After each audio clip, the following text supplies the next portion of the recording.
When someone you once cared for reaches out after a period of silence, it's natural to feel a surge of emotion. That sudden text, unexpected call, or even a simple hi from someone who disappeared can feel like a wave crashing into your calm. Your heart skips a beat, your mind races, and your fingers may twitch, ready to respond. But in that precise moment, before you say anything, before you even think too far ahead, you are standing at a crossroads. One path is led by impulse, the other by clarity. And if you've learned anything from the silence, it should be this: never let emotion speak before strength does. This isn't about being cold or playing games. It's about not letting a momentary emotional trigger undo weeks or even months of your growth. When someone breaks silence after walking away, they're not just testing your willingness to talk. They're unknowingly testing your emotional discipline. The easy reaction is to respond immediately, to let them know how much you miss them, how much it hurt, how much you want to pick things up where they left off. But emotional strength teaches you to pause, breathe, and ask yourself what this moment really means. Letting strength speak first is choosing awareness over reaction. You remind yourself that during the silence you did the hard work. You processed pain. You rebuilt your confidence. You pieced yourself together quietly, day by day. That version of you who picked up the pieces is not someone who should be silenced the moment the person who broke you reappears. That version of you deserves protection, and protecting your progress is strength. It's easy to fall back into old emotional patterns, especially when history tugs at your heartstrings. But if you answer with emotion first, you're not answering from your healed self. You're answering from your hurt self. You might say things you later regret, give more than you should, or offer your presence too quickly to someone who hasn't earned it. That's not love, that's reaction. And reaction often comes from wounds, not wisdom. Letting strength take the lead means you no longer need external validation to feel worthy. It means you don't need their attention to feel seen or their apology to move forward. It means when they come back, you don't collapse, you stay centered. You don't run to meet them at the emotional intensity they offer. You hold your ground, steady and sure. Strength is knowing that your response isn't about pleasing them. It's about honoring yourself. You can still be kind. You can still be respectful. But you no longer rush to soothe the discomfort of silence being broken. You don't make it your responsibility to bridge gaps you didn't create. You let them feel the weight of their return, and you evaluate whether it's something you genuinely want in your life again, or whether you've outgrown the need for it entirely. When you give emotion the microphone too early, you lose the clarity that space gave you. You forget how far you've come. But when strength speaks first, it reminds you of what you deserve. You start to see their return not as a reward, but as a moment of truth. Are they here to reconnect with maturity? Or are they just looking for comfort, distraction, or a familiar place to land? Strength asks questions. Emotion makes assumptions. When strength leads, you may still feel everything. You just don't let those feelings control you. You give yourself the grace to respond with intention. You no longer speak from a place of desperation, but from discernment. And if you choose to engage again, it's because it aligns with your peace, not your pain. This power doesn't come from pretending not to care. It comes from truly knowing that even if someone returns, it doesn't automatically mean they deserve a front row seat in your life again. They need to show up differently, consistently, and sincerely. And you, in turn, need to show up for yourself first. So let strength be your first language. Let it shape your words, your tone, your choices. You're not the same person who was left behind. You've grown, healed, and evolved. And anyone coming back must meet this new version of you, on your terms, at your pace. Because sometimes the strongest thing you can do is not rush to speak, but to pause and let your presence say everything that emotion can't. And that is power. When someone reappears in your life after a period of silence or distance, it's natural to feel a pull, a temptation to re-engage fully, to give more than you're receiving, to pour your thoughts and feelings into the interaction in the hope that it will bring clarity, closure, or maybe even a second chance. But this is where emotional intelligence must step in. This is the moment to remind yourself of a principle that protects your peace and preserves your self-worth. Match energy, don't chase it. Matching energy means meeting someone exactly where they are, not where you hope they'll be. It's a commitment to emotional balance. If they come with uncertainty, you don't show up with certainty. If they come with casual conversation, you don't respond with emotional essays. If they come slowly, you don't rush. You mirror the pace and presence they offer. Not because you're playing games, but because you respect your own emotional effort. You understand that connection must be mutual, not manufactured. Chasing energy, on the other hand, puts you at a disadvantage. It's when you overextend yourself to keep someone engaged, replying too quickly, asking too many questions, or investing emotionally when the other person is still guarded. Chasing is fueled by fear, the fear of losing them again, the fear that if you don't act quickly, the moment will slip away. But what you're really doing is showing up for a fantasy of what could be, rather than the reality of what is. When you match energy, you're not being passive, you're being wise. You're allowing people to reveal their intentions through their actions. One message doesn't mean commitment. One phone call doesn't erase distance. Someone breaking the silence doesn't automatically mean they're ready for depth. By responding with the same level of effort and intention they show you, you give them the opportunity to rise or to fade. Either way, you find clarity without sacrificing your self-respect. This approach also teaches people how to treat you. When you match energy, you communicate something powerful, that you don't chase, beg, or overcompensate. You are receptive, not desperate. You're open to connection, but not at the cost of your dignity. This quiet confidence often draws people in more than any grand gesture ever could, because it speaks of emotional stability, the kind of presence that doesn't need to prove anything. Too often people think that showing they care means doing the most, over-texting, over-apologizing, over-explaining, but real strength lies in doing just enough. Enough to show you're present, but not so much that you lose yourself in the process.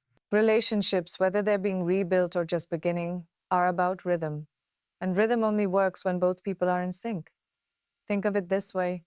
If you're dancing with someone and they take a step back, you don't rush forward. You pause. You wait. You let them decide if they want to return to the beat with you. That pause isn't weakness. It's awareness. It's grace. It's respect for them and for yourself. Matching energy also protects you from emotional burnout. It prevents you from giving and giving without receiving. It keeps you grounded when your heart wants to run. It creates space for clarity to emerge, not just about them, but about you.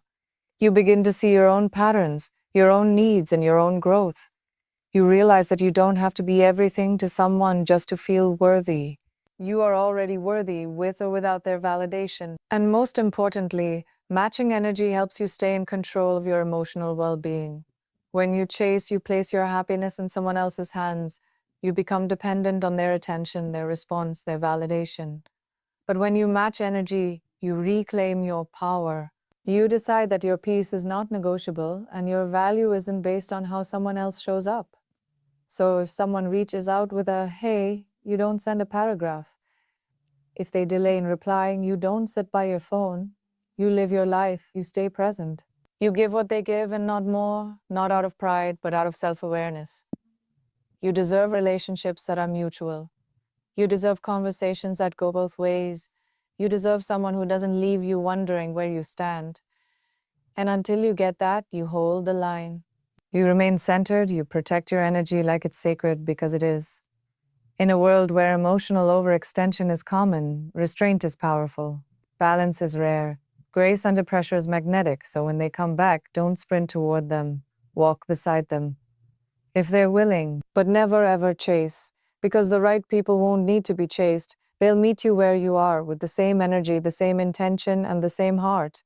And that is how you respond with strength. When someone reappears in your life after being gone, whether it was days, weeks, or months, it's tempting to immediately go backward.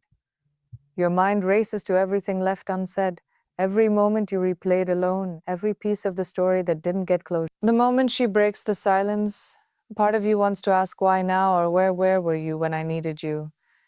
But there is a deeper strength in choosing not to reopen the past. There is wisdom in letting her show you who she is today, instead of getting lost in who she was before. People often return for many reasons, some pure, some confused, and some rooted in their own unresolved guilt or loneliness. But the truth is, their return doesn't automatically mean they've changed. Time passed, yes, But did they grow during that time? Or are they simply circling back to something familiar? These are the questions you answer, not by digging into old wounds, but by observing what they bring into the present. When you focus on the past, rehashing arguments, searching for apologies, or demanding explanations, you end up pulling both of you into emotional quicksand. The more you dig, the deeper you sink. And sometimes, even if they are willing to apologize or explain, the past no longer has answers that can satisfy the person you've become. You're not the same, and neither are they. So instead of trying to relive history, ask yourself, can this person meet me where I am now? Letting her show you the present means you stop forcing resolution through conversations about the past. It means you let go of needing every detail explained. Instead, you pay close attention to her actions now. How she speaks to you, how consistent she is, how emotionally available she seems. You learn more about someone by what they show you today than anything they say about yesterday. And there's real strength and restraint in choosing to observe instead of interrogate. You don't have to pretend the past didn't happen, but you don't let it dictate the present either. You understand that if healing is going to happen, it's not through reliving the pain. It's through building new moments with clarity and honesty.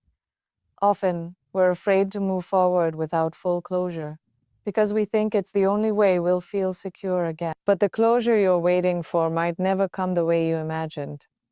It might not come through a perfect apology. It might not come through the other person acknowledging all their mistakes. It might come through your own decision to stop bleeding for something that's no longer happening. Letting her show you the present gives you the chance to see who she is now without the filter of what she was. Maybe she's grown, maybe she hasn't. But you won't know that if you keep forcing the same old conversation. You give her the opportunity to step into your world again. Not as someone owed a place, but as someone who must now earn it. It's also about protecting your peace. Because reopening the past often leads to reliving pain that you've already worked hard to process. You went through sleepless nights, doubt, and emotional exhaustion to get back to stability. Don't give that away by reopening wounds that time helped close. Let her meet the healed version of you, not the broken one still grasping for answers. This doesn't mean you become cold or dismissive. You can still be kind. You can still be curious. But your energy now belongs to your future, not your past. And anyone who wants to be part of your life has to be willing to show up consistently, honestly, and with the kind of presence that builds trust, not just the words that attempt to explain away what once broke it. Sometimes people come back expecting things to pick up where they left off. And if you're not careful, you'll find yourself stepping into the same patterns, saying the same things, feeling the same confusion. But you've outgrown that space. So instead of retracing those old emotional steps, you set new expectations. You observe more than you react. You ask yourself, does this feel healthy now? Not can we fix what was broken? And if her actions show you someone who's changed, someone who is intentional, patient, and emotionally mature, then maybe, just maybe, there's something worth exploring. But if what she shows you feels uncertain, unclear, or emotionally shallow, then you have your answer too. You walk away with peace, not pain. You're not the same man who was left behind. You've learned to lead with peace. You've learned the power of stillness. And now, when she returns, you don't go chasing old ghosts. You stay in the light of who you've become. Let her show you who she is now. Let her prove that she belongs in the version of your life that you've built without her. Because your past may have shaped you, but your present is where your power lives. Protecting your peace is not just a phrase, it's a way of living. It's a quiet strength, an internal compass that tells you when to engage and when to walk away. It's understanding that your mental, emotional, and spiritual well-being are not up for negotiation. The more life teaches you, the more you realize that peace is not something given. It's something you create, protect, and prioritize at all costs. In a world full of noise, expectations, unfinished conversations, and people who come and go as they please, peace is your sanctuary. It's what remains when the drama fades and the distractions quiet down. And it's not always about avoiding pain. Sometimes it's about choosing what kind of pain is worth your energy. Because not every fight is yours to fight. Not every invitation to argue deserves an RSVP. And not every person who left you confused deserves re-entry into your heart. To protect your peace means you start filtering your life. You become selective about who has access to you. You begin to recognize that anyone who consistently brings chaos, confusion, or anxiety into your life doesn't belong near your soul. It's not about holding grudges or being bitter. It's about boundaries, clear, respectful, unapologetic boundaries that safeguard the inner calm you've worked so hard to build. Peace is disrupted when you abandon yourself to accommodate others, when you ignore your intuition to maintain a connection, when you shrink your needs to keep someone comfortable. Over time, these compromises chip away at your confidence. You begin to second-guess yourself. You forget your worth. You become emotionally exhausted. And the more you allow it, the more normalized it becomes. But the moment you decide to protect your peace, everything changes. You begin to check in with yourself more often. You ask, does this serve me? Does this bring clarity or confusion? Does this support my growth or keep me stuck in cycles of emotional inconsistency? When someone returns into your life, especially after a long silence or after causing you pain, your peace becomes the lens through which you evaluate everything. It's no longer about what they say or how they feel. It's about how their presence affects your energy. Do you feel calm around them? Do you feel safe emotionally? Or do you feel like you're constantly bracing for disappointment? Protecting your peace also means becoming okay with not knowing. Not knowing if they'll ever fully understand the pain they caused. Not knowing if they'll ever apologize. Not knowing what could have been. You learn to live without closure because you realize that closure isn't something you receive. It's something you create. You choose peace over explanations. You choose your sanity over 1,000 unanswered questions. It's also important to know that protecting your peace may look selfish to some people. That's okay. When you stop overgiving, when you stop rescuing others emotionally, when you no longer bend to fit into broken spaces, they may call you distant, cold, or unkind. But that's only because they benefited from your lack of boundaries. Their discomfort is not your responsibility, your peace is. Sometimes protecting your peace means walking away without a final conversation. It means blocking that number, not because you're petty, but because you're done offering your energy to what drains you. It means not explaining yourself for the 100th time. It means choosing silence over defending your decision to heal. Other times, it means staying in the room but showing up differently. It means no longer reacting to every emotional provocation. It means listening more and speaking less. It means observing patterns, not just hearing promises. It means protecting your calm in environments that once triggered you. That too is strength. You don't owe anyone unlimited access to your emotions. You don't have to answer every text. You don't have to entertain people who repeatedly let you down. You have the right to choose what and who feeds your peace. And perhaps the most powerful part of protecting your peace is this. Once you begin, you attract different energy. You attract people who come with peace, not pressure, who come with clarity, not confusion, who show up with consistency, not chaos, because your energy becomes a reflection of what you allow. So let this be your reminder. Your peace is not a luxury, it's a necessity. Guard it like your life depends on it, because in many ways, it does. Your joy, your clarity, your ability to love again, all of it begins with a peace you choose to keep. Let people earn their place in your life by how gently they handle your peace. And if they disrupt it without remorse, let them go without regret. You've come too far to let the noise back in. Stay soft but guarded. Stay kind but strong. Stay open but wise. And above all, protect your peace relentlessly, quietly, unapologetically, always.